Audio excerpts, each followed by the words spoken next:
Hey guys, today I'm going to show you how to make Gamepass and Please Donate Roblox. First, open up your browser and go to roblox.com and log into your Roblox account. Once you're here, let's click on Create at the top and you should get to the site create.roblox.com, which is the creator hub.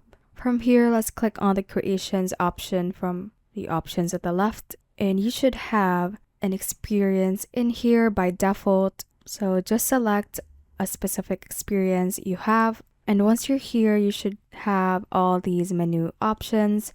Let's scroll down from here and under the monetization section you should be able to see the passes option, so tap on that and you will then have an option to create a pass. So let's click on this one and we can then name our pass, for example, and you can also add a description. And once you're done, just click on create pass at the bottom. Now it is currently off sale, so what we're going to do is to click on that pass that we just created, and we have two options at the left. Let's click on sales and let's turn on this toggle button to make the item for sale and have that turn blue, and we can then set the price.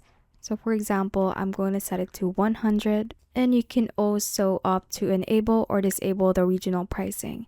So regional pricing, it is where Roblox will automatically adjust prices based on the user's country or region, ensuring they never exceed your default price or go below 30% of it. You can then see more information about that regional pricing by clicking on this view all option and just go through this list if that is important to you. And you can then hit save changes at the bottom and click on proceed. So again, regional prices will update periodically to reflect global economic trends. Just click on proceed, and also take note that you will not get the full 100 Robux price based on the regional pricing. And once you have done that, you can then open up our Roblox app, go to please donate, and once you're here and you have claimed a booth, you should be able to see that Gamepass listed in please donate in your Roblox. Thanks for watching. If you found this useful, hit that like button and subscribe for more videos like this.